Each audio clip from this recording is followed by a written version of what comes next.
성경 말씀 마가복음 16장 14절부터 20절 말씀입니다.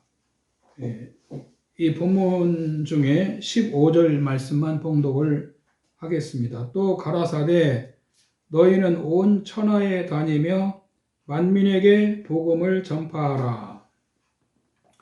저는 이 본문 말씀을 가지고 복음을 전파하라 이런 제목으로 잠깐 말씀을 나누겠습니다. 일본 히로시마에 일본군의 통신센터와 병참 기지가 있었다고 합니다. 그곳에 1945년 8월 6일에 미군은 리틀보이라는 이름을 가진 원자폭탄을 오전 8시 15분에 투하했습니다. 하지만 그 원자폭탄을 투하하기 전에 여러 번 경고장을 그곳에 뿌렸다는 겁니다. 그것은 히로시마에서 20km 이상 떨어진 곳으로 속히 대피하라는 경고의 메시지가 담긴 전단지였습니다. 무슨 재앙이 찾아오든지 좋은 일이든지 나쁜 일이든지 이 소식을 전해 주어야 사람들이 대피하기도 하고 또 좋은 소식을 듣고 수혜자가 되게 할 수가 있습니다. 그래서 뉴스 같은 것도 있고 일기예보도 있는 것이지요. 그러나 우리는 지금도 사람들에게 그 세상이 모르는 꼭 전해주어야 할 소식이 있습니다. 아무리 과학이 발달하고 의학이 발달하고 문화가 발전해도 꼭 전해줘야 하는 소식이 있습니다. 그것이 무엇입니까? 첫 번째는 사람들에게 복음을 전해주라는 것입니다. 본문 15절에 보면 또 이르시되 너희는 온 천하에 다니며 만민에게 복음을 전파하라. 누가복음 24장 47절 이하에도 또 그의 이름으로 죄사함을 받게 하는 회개가 예루살렘에서 시작하여 모든 족속에게 전파될 것이 기록되었으니 너희는 이 모든 일의 증인이라. 볼지어다 내가 내 아버지께서 약속하신 것을 너희에게 보내리니 너희는 위로부터 능력으로 입혀질 때까지 이 성에 머물라라고 말씀하십니다. 여기서 중요한 말씀은 전도하라는 겁니다. 이 전도라고 하는 말은 도를 전하라는 말씀입니다. 운전을 하며 목적지를 갈 때 내비게이션의 도움을 받지요. 내비가 차량 위치도 가르쳐 주면서 길을 안내합니다. 10km까지는 직진입니다. 전방 300m 앞에서 우회전입니다. 좌회전입니다. 또 목적지 부근입니다. 이렇게 그 내비가 길을 가르쳐 주지요. 그런가 하면 도로 표지판의 도움도 받습니다. 이정표가 목적지로 가는 방향을 가르쳐 주는 겁니다. 전도라는 것도 사람들이 구원받는 길을 전해 주는 겁니다.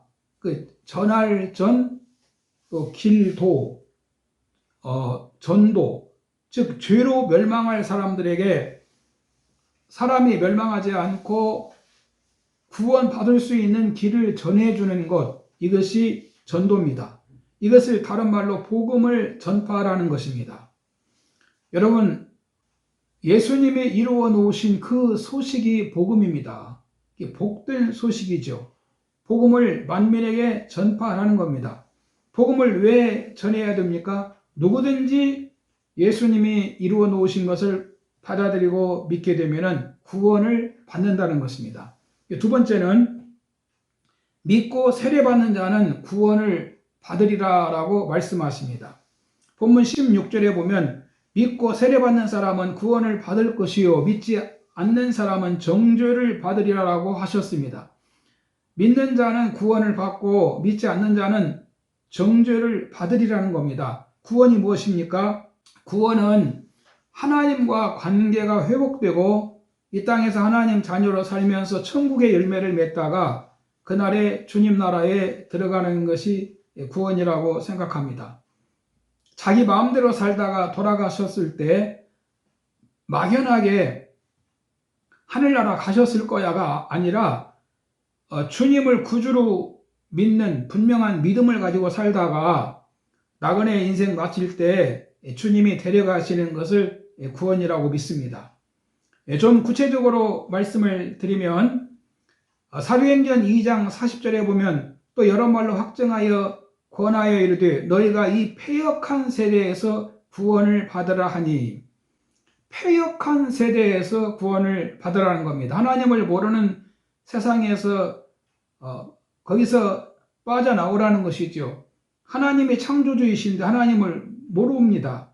이 불순한 세대에서 우상숭배하고 그리고 자기가 주인인 것처럼 교만한 이 세상에서 여러분 하나님을 섬기며 사람답게 살라는 것입니다. 이것이 구원입니다.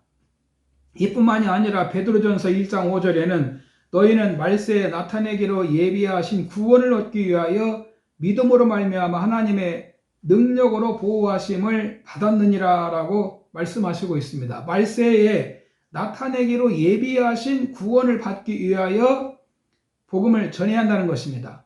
히브리서 1장 2절에 보면 하나님이 이 모든 날 마지막에는 아들을 통하여 말씀하셨으니 이 아들을 만유의 상속자로 세우시고 또 그로 말미암아 모든 세계를 지으셨느니라. 하나님은 말세에 그 아들을 통해서 모든 인간이 구원을 받을 수 있는 길을 예비해 놓으셨다는 겁니다. 예수님이 바로 속죄양이 되셨다는 것이지요. 이뿐만이 아니라 영혼이 구원을 받아야 됩니다. 히브리서 10장 38절에 보면 우리는 뒤로 물러가 멸망할 자가 아니요 오직 영혼을 구원함에 이르는 믿음을 가진 자니라. 우리 인간에게는 영혼이 중요합니다. 사람의 구성 요소를 비유로 말한다면 육신은 아파트와 같고 영혼은 그 아파트에 사는 주인과 같은 겁니다. 집이 중요합니까? 여러분, 그 주인이 중요합니까? 주인이 중요하지요. 그러니까 우리 몸의 구성 요소로 보면은 몸보다도 영혼이 중요한 겁니다. 그래서 기독교가 핍박을 받고 있을 때 몸은 죽여도 영혼은 죽이지 못하는 자들을 두려워하지 말고 몸과 영혼을 아울러 지옥에 멸하시는 하나님을 두려워하라. 그렇게 말씀을 하셨습니다. 영혼이 중요하다는 겁니다. 예수님을 구주로 믿으면 죄 용서를 받고 구원을 받는 겁니다. 예수 믿으면 죄책감으로부터 벗어나고 또 죄의 세력으로부터도 벗어나고 저주에서 구원을 받고 사망에서 구원을 받는 겁니다. 그러나 예수님을 믿지 않으면 어떻게 됩니까? 이 본문 16절 하반절에 보면 정죄를 받으리라라고 하셨어요. 이 정죄라는 말은 죄가 있다고 인정을 받아서 영원한 형벌을 받는다는 것입니다.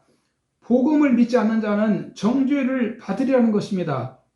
주님을 믿지 않는 자는 자신의 원죄와 자범죄를 해결할 길이 없습니다. 죄의 싹은 사망입니다. 사람이 한 번 죽는 건 정한 것이요 그 후에는 심판이 있다라고 말씀하십니다. 세 번째는 믿는 자에게는 표적이 따른다고 말씀하십니다. 이 본문 17절에 보면 이 믿는 자들에게는 이러한 표적이 따르리니라고 하셨는데 이 말씀은 전도자에게 주시는 말씀입니다. 우리 믿음을 위한 말씀도 되겠지만은 전도를 위해서 이 같은 표적을 주신다는 겁니다. 주의 이름으로 귀신을 쫓아내며 또 새 방언을 말한다고 했고 뱀을 집으며 마귀를 제압한다는 겁니다. 무슨 독을 마실지라도 해를 받지 않는다라고 하셨고 병든 자에게 손을 얹은 즉 나으리라고 말씀하십니다. 병도 고쳐주신다는 겁니다. 그러니까 하나님을 섬기며 믿음으로 살며 이 전도하는 자를 위해서는 하나님이 능력을 제공해 주시겠다 이렇게 말씀을 하시고 있습니다. 그래서 우리는 주님이 이루어 놓으신 이 복음을 사람들에게 전해야 되는 겁니다. 결론입니다.